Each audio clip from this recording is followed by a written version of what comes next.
everyone, and welcome to English Pod. My name is Marco. My name is Catherine, and today we have a lesson for you all about life at home and life with your parents. That's right. We've all lived with our parents when we were younger, or maybe we still do. And of course, they have certain rules in the house. And, when you break those rules, something happens. There are consequences. And that's what's happening in today's dialogue. So let's take a listen to this dialogue. And when we come back, we'll be talking more about what's going on and what some of these words and phrases mean.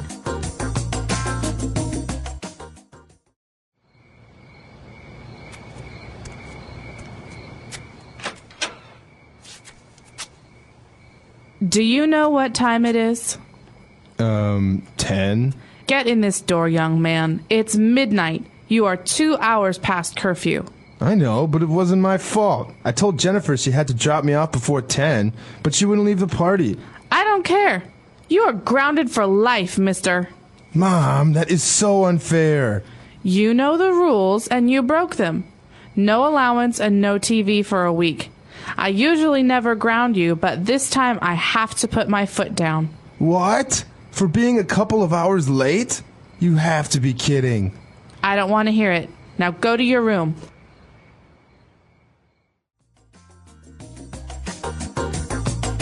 All right, we're back. So a very typical case. Somebody or the kid returns home. It's too late. And now they're in trouble. Yes, his parents are not very happy. In this case, it's his mom who is telling him what the consequences will be. So let's take a look at language takeaway and find out what some of these key words are. Language takeaway. All right, so the first word that we're going to take a look is actually something that his mom said. And he said that you are 2 hours past curfew. Curfew. So curfew has to do specifically with the time when your parents expect you at home.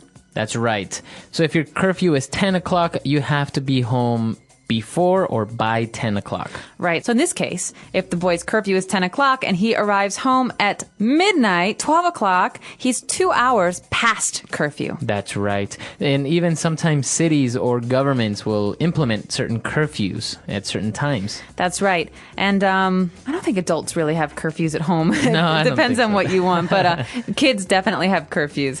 What happens, though, Marco, when you break curfew? So this is a very serious offense, and you're going to get punished. And the way that we say this, usually parents to their children, you are grounded, or you ground that kid. Okay, so you might have heard this word when talking about airplanes or flights at an airport. The plane was grounded. Mm-hmm. It basically means it can't go anywhere. Mm-hmm. And so when you're talking about a kid or a person, you basically mean, okay, you're grounded, you can't go out with your friends, you can't go anywhere. Usually you can go to school. Right. But you can't have fun is the meaning. That's right. So it's usually a fixed phrase. You're grounded. That means that you are punished, you can't go out. But in this case, the mom specified saying you're grounded, so that means that he can't go out. But on top of that, she said no allowance and no TV for a week. Oh, man. So allowance is the money that your parents give you to go out, like to go to the movies or something. And your parents might give this to you on a weekly basis. So every Saturday you get $5, or on a monthly basis. Every month you get $20. Mm-hmm. And when his mother says you're not going to have any allowance for a week, that means we're not going to give you any money this week. That's right. So that is an allowance, how much money you get per month or per week. The key thing about allowance, though, is that it's not something you do for work. You don't work and receive allowance. Mm-hmm. If you work, you have a salary. Mm-hmm. Allowance is something that you get for free from someone. Yeah. So you can get an allowance from your boss to eat, but you can also have an allowance from your parents to do fun things. That's right. So usually kids, obviously, they can't work, so they get an allowance from their parents, usually for fun things like going to the movies and stuff. Exactly. All right, now going back a little bit, let's take a look at two ways that the mom addressed or called her son, because obviously it's her son. But when he got home, she said, "Get in this door, young man." Okay, these are angry mom phrases. Yeah. When you're in trouble, your parents tend to use different words to talk to you. Mm-hmm. So this is a very popular one, young man. Right. So it's like saying, you should be mature, but you made a mistake. Yeah. All right, so Come inside right now, young man. Yeah, it's a way to kind of emphasize that you are also very angry. Mm-hmm. And also, when he was trying to explain what happened, she said, "I don't care. You're grounded for life, mister." You're grounded for life, mister. So these are both ways of talking to young boys. Mister is the opposite of miss. But in the case of a young girl, you'd say, "Get in this door, young lady." Right. And then, "You're grounded for life, missy." Missy. Yeah, I think they say missy. Missy. So missy, mister, young man, young lady. These are all ways of referring to people in kind of, it's weird. It's kind of like they're adults, but they're not. Yeah, that's right. So it's like saying you're in trouble. Yeah. So very interesting things going on here with this young man who got grounded. Why don't we go back? Let's take a look at our dialogue again, and we'll be back in a bit.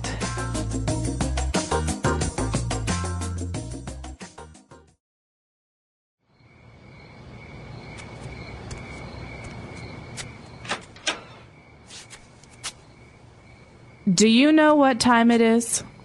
10? Get in this door, young man. It's midnight. You are 2 hours past curfew. I know, but it wasn't my fault. I told Jennifer she had to drop me off before 10, but she wouldn't leave the party. I don't care. You are grounded for life, mister. Mom, that is so unfair. You know the rules, and you broke them. No allowance and no TV for a week. I usually never ground you, but this time I have to put my foot down. What? For being a couple of hours late? You have to be kidding. I don't want to hear it. Now go to your room. All right, we're back. So now let's take a look at 4 key phrases that we've picked out for you on Fluency Builder. Fluency Builder. All right, so this first phrase is something that actually we hear when the young boy or the young man is giving his excuse for being late. He said, "Listen, I told Jennifer she had to drop me off before 10. That's right. So the phrasal verb there is to drop off. This means to leave someone somewhere. That's right. But usually it means to drive someone to a certain place. So, for example, Jennifer probably has a car. And Jennifer was supposed to take this boy home. So he said she was going to drop me off before 10 o'clock. That means kind of leave him at his house. That's right. So the verb is to drop off, but we usually insert the subject in between it. So to drop me off. She is going to drop me off. I dropped him off at the bank. That's right. All right, so now that Jennifer was supposed to drop him off at 10, that didn't happen, so he got grounded. And his mom was saying that she usually doesn't really ground him, but this time, I have to put my foot down. She's angry. Yeah. He's upset and she's angry and she said, "Listen, I have to put my foot down." Well, what does this mean? You put your foot on the ground? It's strange to hear this phrase, huh? It means that she's going to be strict, that she's not going to let him just get away with it or not ground him. She really has to be strict and she has to punish him. Okay, so to put your foot down, or I put my foot down, this means to be strict with someone, to not maybe bend the rules or be flexible. So, for example, my mother was always very, very loose with my brother. He could do what he wanted or whatever. But one day, he did something really horrible, and she finally put her foot down. And she grounded him. She grounded him for 3 months. All right, so that's what happens when somebody puts their foot down. And now, obviously, he was very surprised that he's going to be grounded for so long, and only for being a couple of hours late. So he said, "You have to be kidding." You have got to be kidding. So this is a rhetorical. So he's not talking about joking here. He's saying, "No way. I can't believe it. This is not happening to me." Yeah, you're not serious. You're not serious. So he's upset. And I would be too. No one likes to be grounded. But he's saying, "Okay, come on. No way. That's too serious." That's right. So this is a phrase that you can use with someone if you're not really believing what they're saying or you're surprised. You have to be kidding me. Yeah, but usually there's also a degree of anger. So you're upset at the decision. For example, I'm watching the World Cup right now, and there was a foul, and I was very upset because I didn't think it was a foul, and I said, "You have got to be kidding me." That's right. Okay, so that's exactly the way that we would use that phrase. And, well, obviously the mother had made up her mind. She's very decided. And she said, "I don't want to hear it." So this is the end of the conversation. Okay, this is one of those phrases that will just stop anything you're talking about. So they're arguing and she says, "Nope, I don't want to hear it. That's that means no more excuses, no more talking. This is the end. That's right. I don't want to hear it. And it's used in many scenarios, right? Not only for somebody being angry or grounded, but also in a meeting. I don't want to hear it. That's it. We're doing my idea. We're going forward with it. Although be careful because that's usually what the boss will say. That's right. It's not the most gentle phrase. Yeah. And so you have to be careful with how you use it. But if you have authority, like you're a parent or you're a boss, you can say, nope, I don't want to hear it. I have made my decision. That's right. Okay, so we've taken a look at a lot of great things. Why don't we go back, listen to our dialogue one last time, and we'll be back in a bit.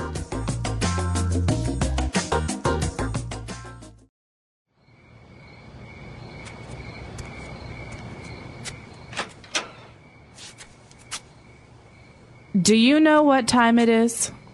10? Get in this door, young man. It's midnight. You are 2 hours past curfew. I know, but it wasn't my fault. I told Jennifer she had to drop me off before 10, but she wouldn't leave the party. I don't care. You are grounded for life, mister. Mom, that is so unfair. You know the rules, and you broke them. No allowance and no TV for a week. I usually never ground you, but this time I have to put my foot down. What? For being a couple of hours late? You have to be kidding. I don't want to hear it. Now go to your room.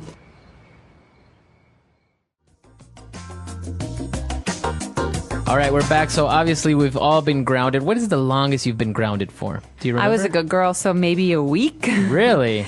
Yeah, maybe not even. I never really got in trouble as a kid. What about you? I think once I was grounded the entire summer. Oh, Yeah, rough. entire summer vacation. I don't remember exactly what I did, but my dad was pretty upset with me, and he was really strict, so I got grounded quite a bit. I tend to think that girls get in trouble less. I think don't so. know if it's because they're good.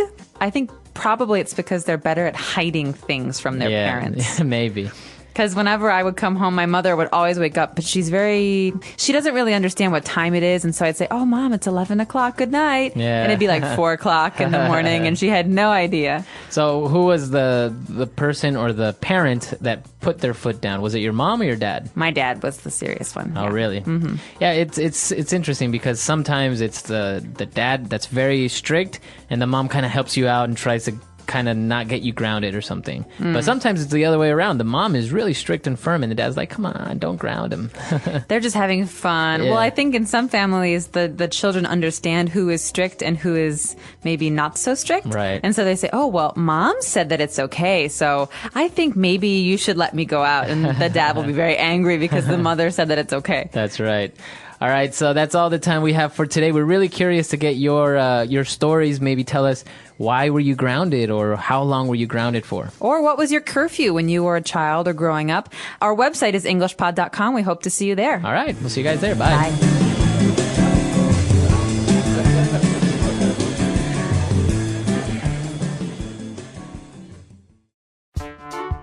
The English Pod Audio Review. Listen to the meaning, then say the vocabulary word. Order requiring one to be indoors at a certain time. Curfew. Money given on a regular basis for personal use. Allowance. To restrict one's activities, especially of a child. Ground. To unload someone, as from a car, ship, etc.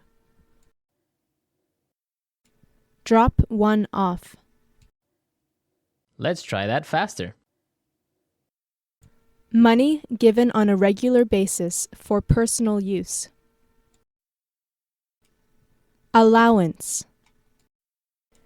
To restrict one's activities, especially of a child. Ground. Order requiring one to be indoors at a certain time. Curfew. To unload someone, as from a car, ship, etc. Drop one off. Now say the word and hear it in a sentence.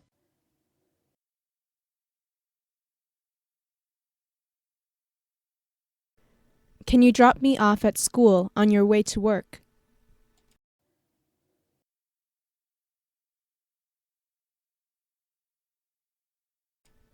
Drop me off at home after the movie, okay?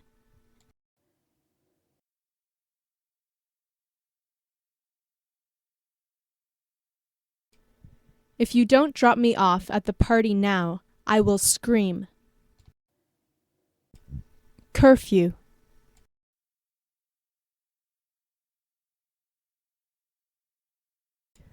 My mother will be mad if I come home past my curfew.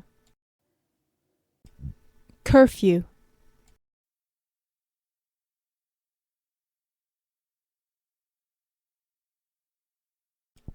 There is a city-wide curfew for anyone under 21 years of age. Curfew.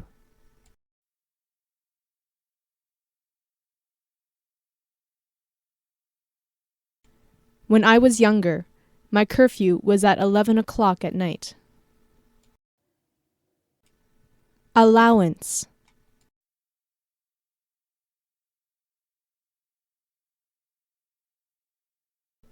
Every week, I had to do my chores in order to receive my allowance. Allowance.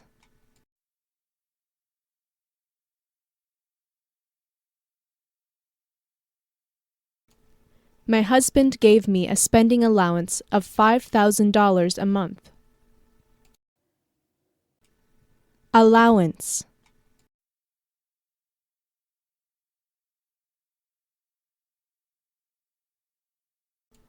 The marketing budget gave a $1 million allowance for this quarter.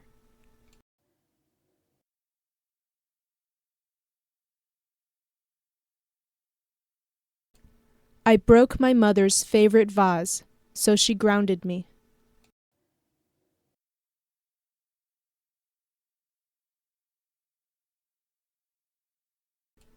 Because there was so much snow, all the airplanes were grounded.